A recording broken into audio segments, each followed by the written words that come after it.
At 1422 local time, the Norwegian Sea, 300 nautical miles northwest of the Lofoten Islands, is doing what it does in November, producing a sky the color of a maintenance form and a sea state that the watch section's log describes as moderate, and that the watch section's bodies describe as something considerably less clinical. The swell is 3 meters from the northwest. The wind is 22 knots and has been 22 knots for 11 hours with no announced plans to change. The temperature is 4 degrees Celsius at the surface and approximately the same in the passageways below decks, because the Norwegian Sea in November has opinions about hull insulation that the Naval Sea Systems Command did not fully anticipate when it wrote the specifications. Visibility is 7 nautical miles.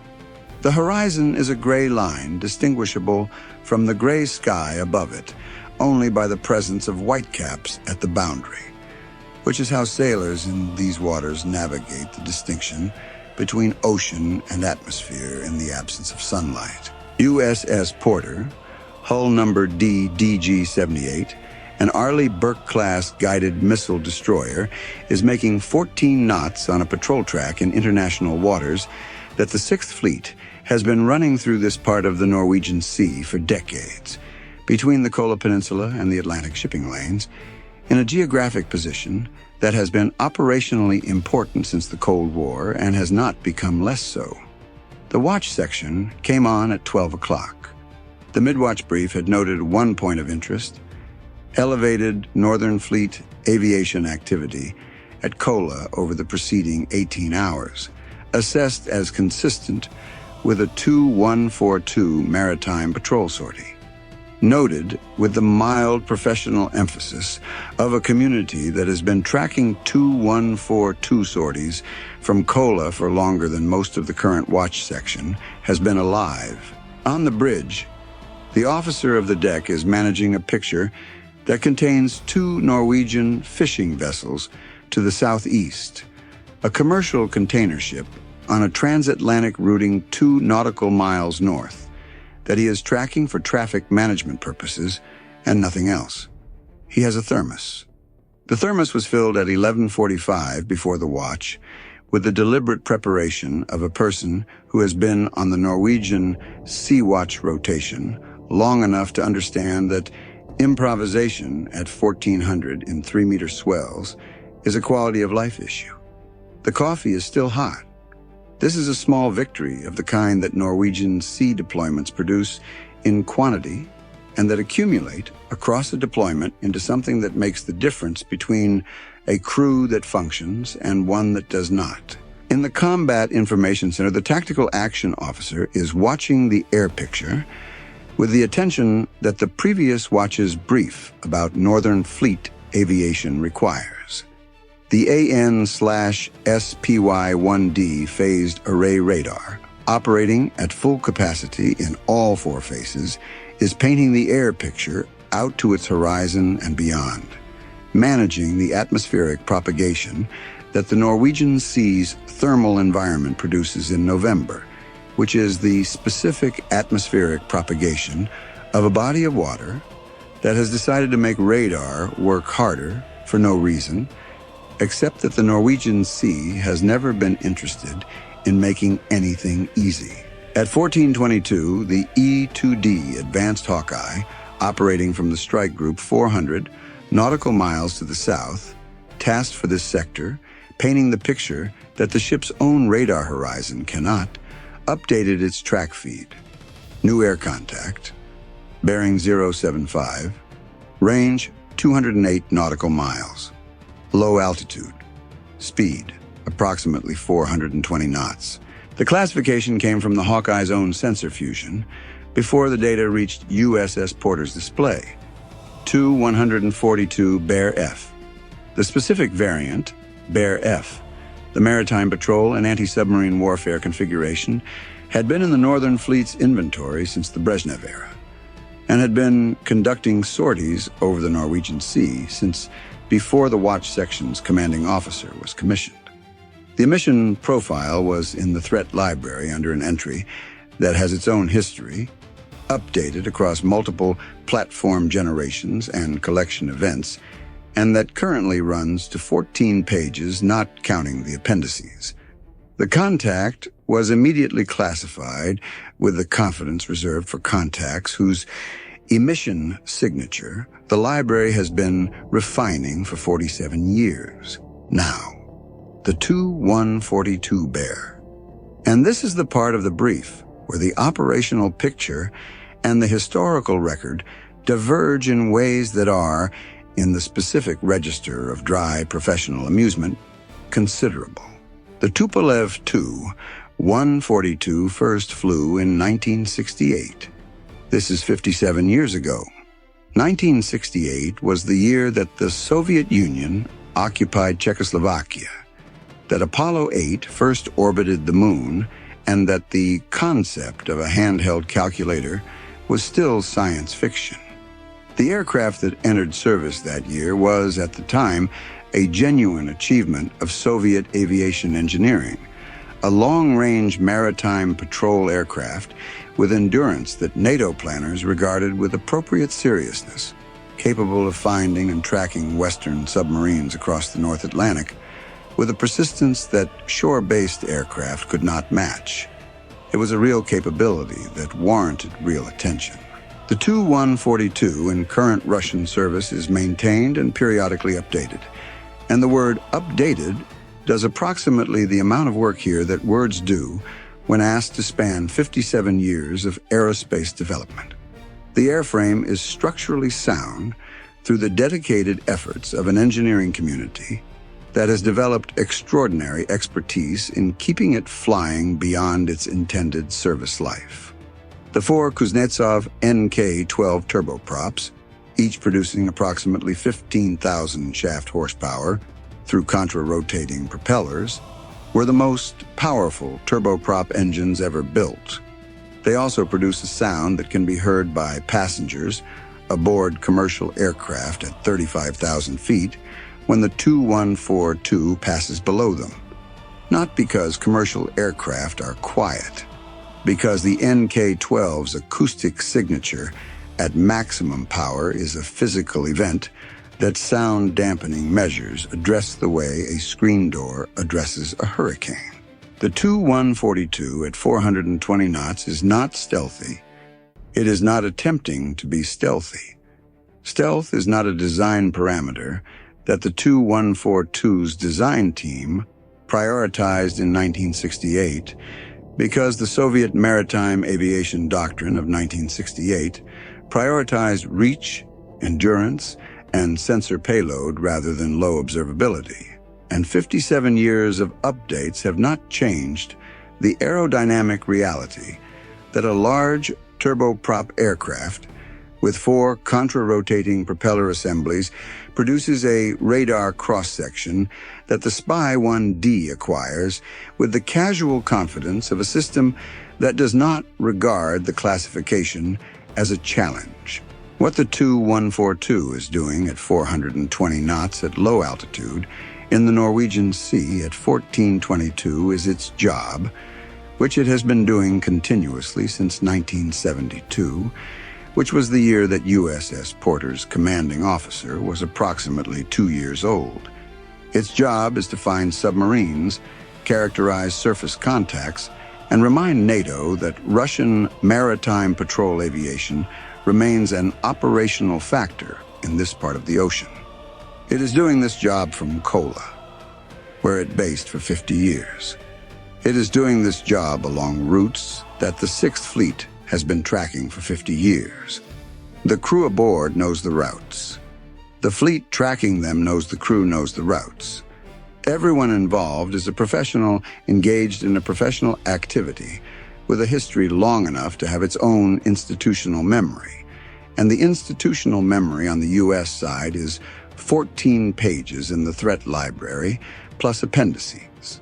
Here is the problem at 1422 that had not existed at 1421. USS Porter's AN/SPS-49 V air search radar, a separate system from the SPY-1D, optimized for long-range air search in the frequency band that complements the SPY-1D's primary coverage, had been undergoing a scheduled receiver sensitivity calibration since 1415. The calibration was a 7-minute procedure, estimated completion at 1422. The timing had been chosen because the air picture at 1415 had shown no contacts of interest within the SPS-49's coverage area, and scheduling the calibration during a clear air picture window was standard doctrine for exactly this reason. The calibration window had opened 7 minutes ago. The Tu-142 contact had appeared on the Hawkeye's feed at 1422, which was the calibration's scheduled completion time. The calibration was not complete at 1422. The receiver's sensitivity check had flagged a parameter that required a second pass through the calibration sequence, adding 4 minutes to the procedure. This was not unusual. Calibration procedures flag parameters that require verification, and verification takes time, and the time was 4 minutes. The SPS-49 would complete calibration at 1426. The Tu-142 was at 208 nautical miles, making 420 knots, and would be within the SPS-49's primary coverage area in approximately 18 minutes. This is not a vulnerability in the sense that the SPY-1D was degraded.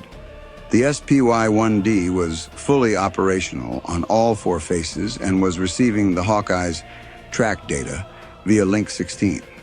USS Porter's air picture was complete and was being managed. But the SPS-49 provides a frequency complement to the SPY-1D that is specifically useful for the low-altitude track management of large, slow-moving targets. The frequency band in which a turboprop aircraft at low altitude, trailing 4 contra-rotating propeller wakes, produces the most discriminating return. For 4 minutes, the system optimized for exactly this track type was in calibration, and the track was inbound. The tactical action officer noted the calibration status. He noted the contact. He looked at the timeline, 4 minutes to SPS-49 completion, 18 minutes to primary coverage, and made the professional calculation that produced no alarm and 1 notation: complete the calibration before the contact enters primary coverage, which the timeline supported with 14 minutes to spare. He reached for his radio. Combat bridge. We have a Tu-142 contact bearing 075, range 208 miles, from the Hawkeye feed. SPS-49 in calibration. Completion expected 1426. Contact within primary coverage in approximately 18 minutes. Bridge copies. Stand by on the fighter intercept coordination. The fighter intercept coordination. Confirming the classification requires visual identification by a crew close enough to read the tail number and confirm the silhouette. Standard practice for documenting a foreign military aircraft contact in NATO's area of operations. 2 FA-18F Super Hornets were airborne from the carrier 400 nautical miles south within 11 minutes of the contact's acquisition, climbing through 20,000 feet at 1433 on an intercept vector the Hawkeye had already calculated. The 2 Super Hornets, call signs Tomcat 41 and Tomcat 42, were climbing through 20,000 feet at 1433 on an intercept vector that the Hawkeye had already calculated, and that would place them within visual identification range of the Tu-142 at approximately 1451, assuming the Tu-142 maintained its current course and speed, which it would because the Tu-142 does not modify its routing based on the presence of intercept aircraft. The Tu-142 has been intercepted before, approximately every time it leaves Kola. At 1426, the SPS-49 completed its calibration. The receiver parameter was verified within specification. The system came back online and immediately acquired the Tu-142 at 162 nautical miles. Clean track, large radar cross-section.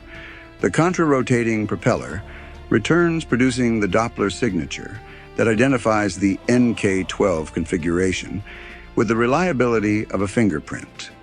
The 14-minute buffer between calibration completion and contact entering primary coverage had been used in full. Contact is solid, the SPS-49 operator reported. Tu-142, altitude 500 feet, speed 420 knots, bearing 072, range 162 nautical miles. Track quality, excellent, outstanding. Log it. Now, what the Tu-142 was producing for USS Porter's collection systems, and what the Norwegian Sea at 1426 contained in the electromagnetic spectrum that the SLQ-32 electronic warfare suite was finding professionally interesting. The Tu-142. BEAR-F carries a comprehensive sensor and electronic systems suite that reflects the state of Soviet maritime patrol aviation as it existed at various points between 1968 and 1990, updated with Russian Federation modifications applied at various intervals since, and the cumulative result is a platform whose electronic signature is one of the most thoroughly documented in the Sixth Fleet's threat library. The APM-73 search radar, the BEAR-F's primary surface search sensor, was in active emission. Its frequency, its pulse pattern, its scan rate were all in the threat library's current entry, collected across dozens of previous encounters, and the SLQ-32 was adding to the collection with the methodical enthusiasm of a system that is never bored by familiar targets, because familiar targets provide calibration data against the reference profile. More interesting was the Berkut 95 sonar system's associated sonobuoy receiver emissions, which the BEAR-F uses to process returns from sonobuoys it deploys during anti-submarine operations. The receiver was active, which indicated the aircraft was expecting to conduct ASW operations in this sector, possibly a datum of its own, possibly a patrol pattern, and its emission profile at the signal quality available at 160 nautical miles and improving was producing a receiver sensitivity characterization that the collection team had been trying to confirm at sufficient signal quality since a 2019 collection event at insufficient range. The range was now sufficient. The signal quality was improving by the minute. The communication suite was active on 3 frequencies, which was consistent with a Tu-142 crew coordinating with Kola Departure Control, the Northern Fleet's Maritime Patrol Aviation Command Node, and the aircraft's own internal systems. The communication profiles were encrypted in the way that Russian military aviation communications are encrypted, which is to say with systems that the appropriate agencies have been characterizing for decades.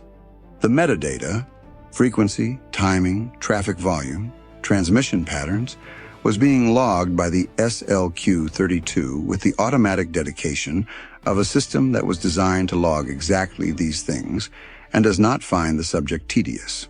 "What are we getting from the BEAR?" the executive officer asked the electronic warfare officer. "APM-73 full profile, consistent with the reference entry, but we're getting better signal quality than the last encounter. The range geometry today is cleaner. The Berkut 95 receiver is active, which we haven't seen on this tail number before." A brief pause. "And the communications suite is on 3 frequencies, consistent with a full coordination departure from Kola. We're getting the traffic timing and volume." He looked at his screen. If this is the same crew as the September contact, the communications timing pattern has changed. They've modified their departure coordination schedule. Modified how? The interval between the first and second frequency transitions is 8 seconds shorter than the September profile. It's a small change. It's in the log, 8 seconds. The electronic warfare officer had been looking at Tu-142 communication profiles long enough that 8 seconds of timing change was a data point worth noting. It went into the log. It would go into the contact file update. It would eventually, through the patient accumulation of exactly this kind of observation, contribute to a behavioral model of this specific crew's operational communications rhythm that would be useful in ways that 8 seconds of interval change could not be predicted to be useful, but might be. Tomcat 41 made visual contact at 1453.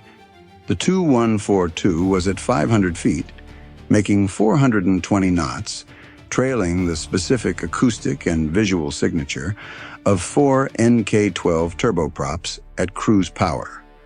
A sound that the F/A-18F's cockpit audio recorded automatically, as it does for all intercept encounters, and that the pilot described in his post-flight debrief as substantial, which is the intercept pilot's professional vocabulary for a noise level that requires him to raise his voice slightly during radio transmission, even though he is in a sealed cockpit at operational separation. The aircraft's silhouette was confirmed. The tail number was read and logged. The visual identification was transmitted to USS Porter, to the carrier, and to the 6th Fleet. Tomcat 41 flew formation with the Tu-142 at a distance that visual identification protocol requires and that the Tu-142 crew accepted with the professional equanimity of people who have been intercepted before. The Bear F's crew did not alter course, reduce speed, or deviate from their routing. They were doing their job, which was to patrol this sector of the Norwegian Sea, and they were doing it with the institutional commitment of an aviation organization that has been doing this job in this sector since 1972 and does not find the presence of American interceptors a reason to do it differently. On the weather deck of USS Porter, a signalman who had come above decks for the first time in 4 hours looked northwest and saw the Tu-142 at approximately 15 nautical miles, inbound and low. The aircraft was visible in the gray Norwegian afternoon as a shape slightly darker than the sky behind it, trailing the exhaust from 4 engines that were doing everything the NK-12 was built to do. He watched it for approximately 6 seconds. He had seen Tu-142s before on this deployment and previous ones. He noted it with the professional acknowledgement due to a large turboprop aircraft making its presence known over international waters in the Norwegian Sea, which is to say he noted it, logged the visual contact time in his deck log, and went back to his work. The Norwegian Sea in November does not reward lingering above decks for entertainment purposes. The Tu-142 passed northwest of USS Porter at 1457. Closest point of approach approximately 19 nautical miles, altitude 500 feet, speed unchanged. The SLQ-32 was collecting through the CPA with the improving signal quality that minimum range produces, and the Berkut 95 receiver characterization that the electronic warfare officer had been flagging since 1426 was now at the signal quality that the collection team describes as confirmation grade. The reference profile entry from 2019 was being updated in real time. By the time the Tu-142 opened range below 25 nautical miles, the receiver characterization was complete. Berkut 95 receiver sensitivity confirmed, the electronic warfare officer said at 1504. The 2019 entry is updated. This is a clean primary data update. Better range, better signal quality than anything previous. He paused. The sonobuoy receiver is tuned differently from the 2019 profile. The frequency allocation shift is approximately 11 megahertz. It's within the system's known adjustment range, but it's outside the previous documented baseline. New buoy type? The tactical action officer asked. Possible. or a receiver adjustment to accommodate a modified buoy frequency. We've flagged it for the analysis teams. Either way, it's a change from baseline that the library needs. He paused again. The analysis team in Stuttgart is going to have opinions about this. Good opinions or complicated opinions? Sir, in my experience, the analysis team in Stuttgart has only complicated opinions. The Tu-142 continued southwest, conducting its patrol pattern across the Norwegian Sea on a routing that had been documented across dozens of previous sorties, and that the Hawkeye's track data was updating with the precision of a system that does not lose contacts. Tomcat 41 and Tomcat 42 maintained visual contact until the intercept geometry required them to begin their recovery to the carrier, which was 400 nautical miles south, and required fuel management that the Norwegian Sea's operating distances enforce, regardless of professional interest in staying with the contact. The two Super Hornets turned south at 1511. The Tu-142 continued its patrol, the cost accounting for the afternoon. One Tu-142 sortie from Kola at approximately $12,000 per flight hour. 4 hours estimated, $48,000. The intercept. Two FA-18F Super Hornets, airborne 45 minutes each, plus Hawkeye track management, plus USS Porter's operational costs, approximately $200,000 combined. The verification of what everyone already knows costs the same as verifying what nobody knows, which is why it is called standard procedure.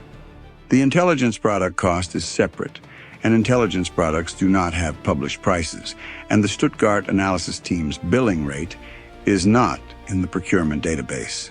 The intelligence product updated Burkett 95 receiver sensitivity characterization at confirmation grade quality. The 11 megahertz frequency allocation shift flagged for analysis. The APM-73 profile updated at superior signal quality, and the communications timing change cross-referenced to the September contact. 4 pages before the Hawkeye track annex, distributed to 6th Fleet, NAVEUR, the relevant agencies in Stuttgart and London, and the NATO Maritime Patrol Aviation Coordination Cell in Northwood. Russian state media, by 2000 Moscow time, had a segment. The Northern Fleet's Maritime Patrol Aviation Forces had conducted a successful long-range patrol over the Norwegian Sea, demonstrating operational reach in the North Atlantic region. The patrol had encountered American forces, which had intercepted the aircraft, described as a provocation, and the Russian aircraft had continued its mission without deviation. The footage showed a Tu-142 in flight, genuinely impressive, 4 massive propeller assemblies the Norwegian Sea below. The production values were professional. The narrative did not include the Burkett 95 receiver characterization, the 11 megahertz allocation shift, or Stuttgart's complicated opinions. USS Porter's deck log for the period read 1422 to 1530. Tu-142 bear F contact, Hawkeye acquisition 208 miles, CPA 19 miles at 1457, visual ID by Tomcat 41 at 1453, SPS 49 calibration, complete 1426 prior to contact entering primary coverage. Full SLQ-32 collection throughout CPA. No hostile action. No course deviation. No engagement. The intelligence annex was 4 pages plus track data. The annex noted the Burkett 95 update, the communications timing change, and the frequency allocation shift. The annex used the phrase confirmation grade data twice, and the phrase analysis recommended once, which in the intelligence community's vocabulary means the Stuttgart team is about to have complicated opinions. The Tu-142 landed at Kola at approximately 2030 local time. The engines were shut down in sequence. The ground crew began their post-flight checks. The aircraft had been flying since 1968 in various configurations, and it would, with appropriate maintenance, fly again. This is remarkable.